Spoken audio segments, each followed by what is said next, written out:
My daughter's always giving me skin products to try, and I always use them for a few days and then I just get bored and stop.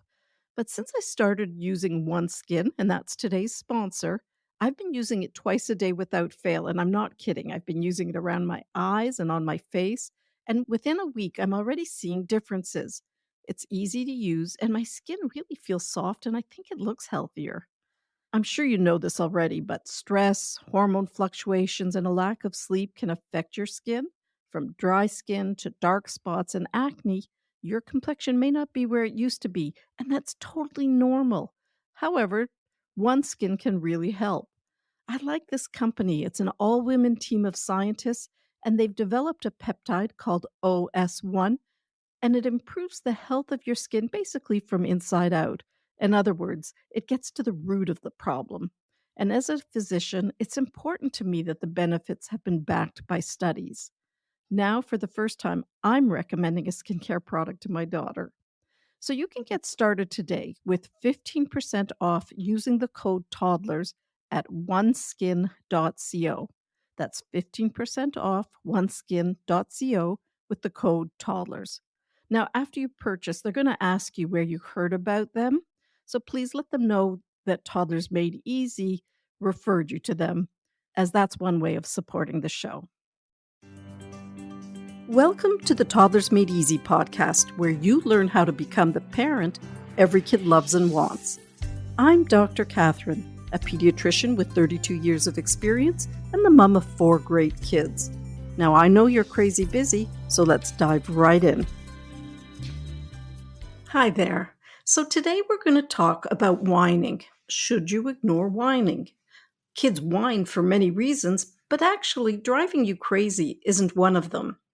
It can be helpful to understand why kids whine in order to be able to respond calmly and compassionately and effectively. So, kids save whining for their parents because they feel safe with you. So, that's the silver lining. I'm going to start off with a little story. Again, all of my stories are real patients, real problems, but the names changed.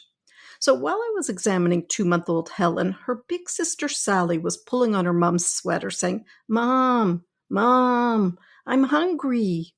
Well, her smart mom had come prepared and pulled out a bagel with some cream cheese. Somehow, Sally devoured that sandwich within minutes and started whining again immediately. "Mommy, Mommy, Mommy." Her mom turned to Sally and said, "Would you please stop it so I can listen to Dr. Catherine?" Well, do you think Sally stopped? No way. Sally just kept going, and in fact, she got louder and more intense. So I'm sure this situation is familiar to you. You're trying to focus on something. Maybe you've had to bring your toddler along to the new baby's visit, and you can't pay attention to what the doctor's saying or the healthcare provider is saying because your toddler is whining. Let's take a moment and talk about why kids whine. Well, the first thing is they need your help. Toddlers really lack sophistication, and the moaning and the groaning is their way of saying, "I need you. Please take care of me." So try saying something like, "Oh, I can see you need something. If you use a calm voice, I can understand you better and help you." Or they whine because they feel helpless or misunderstood. In that case, it's important to listen, validate their feelings before problem solving together. So try saying something like, "It sounds like this is really hard for you. Let's see if we can solve this together." They whine because they're stressed out or exhausted. All humans, and yes, even adults, revert to more primitive state when they're stressed out or exhausted. And when this happens, it's important to be understanding and patient while working on solutions together. So try saying something like, "You seem really overwhelmed right now. Let's take a break and get back to this in a little bit." It's important to remember that toddlers are just learning to communicate and discovering how to express themselves. They're not very sophisticated. They're limited in their ability to understand emotions, let alone talk about them. So whining happens when life is just too much for them. And I'm sure you can relate to this and think of times in your own life, and I'm sure even very recently, where you resorted to whining. So toddlers really don't know how to say something like, "Mom, I'm feeling ignored and unimportant," and instead they communicate with their behavior. Plus, remember, toddlers just love to feel powerful. This is a theme we've talked about many times because it's such an important reason behind so many toddler problems. So, if whining worked in the past to get a rise out of you, believe me, it'll be well worth it for your toddler to try again. Often people talk about a toddler whining to get their way, but instead of viewing whining as a toddler trying to manipulate you, I'd remember that whining is a toddler's attempt to be seen and to be heard, to connect with you. They just lack the tools to do this. Now, don't misunderstand me. I'm not saying just accept the whining by any means. We need to help our kids learn more effective ways of communicating, but you'll deal with the whining much more effectively if your mindset says, this is just a toddler acting his age. Nonetheless, whining can be hugely irritating. In fact, I read a study that said parents find whining more irritating than a baby crying, and that was true both for their parents and for strangers. So, our goal here is to help our kids communicate more effectively. Actually, now that I said effectively, I'm wondering if that's the right word because I think whining is probably pretty effective because it gets your attention very quickly since it's so grating. Anyhow, let's talk about how to help our kids switch gear and use more, well, I'm going to use the word again, more effective ways of communicating. When we reframe how we view whining, then we can respond to it more consistently and calmly. Now, I've talked in the past, I think actually in the last episode, about emotional vitamins, and that's where we think in terms of giving our kids little bursts of love sprinkled throughout the day. And it can be something as simple as kneeling down and making eye contact and having a little chat, or sitting down and playing with your child for 5 minutes where you put away the phone and just spend a few minutes with your little one. But it also can be as simple as just a little whisper in their ear, I love you. I remember a special moment I would have with my grandfather. Every time I visited, he would write, I love you in the air. And I just loved that and have remembered it ever since. So emotional vitamins are a great way of avoiding the whining. But now let's also talk about how to deal with the whining. So the first thing is, whining often happens when a child is tired or hungry or bored.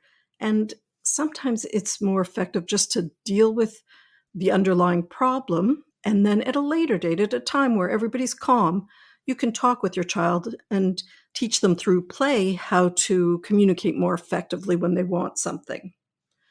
Which brings me to using playfulness. Play is really important with a toddler and getting them to communicate and cooperate because it talks to a toddler on their level. It's where they're at developmentally. And it works like magic because it speaks to them where they're at. For my kids, I used to pretend when they would whine, and this is a strategy I've been using for decades with other families as well, but I'd make a game of the whining. So they start whining and you start going, oh, what's that noise? Where's that noise coming from? And you'd open up the fridge, look in the fridge, lift up the pillows, look under the pillows, under the couch. And then my kids would even get involved and they'd start looking for the whining. But this was just a very quick, non-emotional, like it was easy, nobody got all revved up way to get a little one out of the whining. Once we found the whining, I would just take it and throw it over my shoulder. You know, you can make just a game of it. It doesn't always have to be serious and lectures or logic. There's another strategy I want to share with you that works very nicely as well, and this is a silent message. So I'd recommend you develop a little sign. You can choose it with your kids. For me, it was tapping my nose. So when one of my children started to whine and I wanted them to use calmer voice, I would tap my nose, and that was a signal to them to switch gears. Now, they chose the signal, and they thought it was so funny that I would tap my nose. One of my kids asked me to pick my nose, but I said no, and we settled with tap my nose as a signal to stop the whining. Now, of course, this isn't going to work with every child, and it isn't going to work if they're deep into the whining, but if you can catch them right at the beginning, then it can be at least a strategy for you to try. The next one is whispering. Whispering is a powerful technique because It helps kids switch gear. They have to focus. They have to listen harder to hear what you're saying. And so for some kids, it will just break the whining.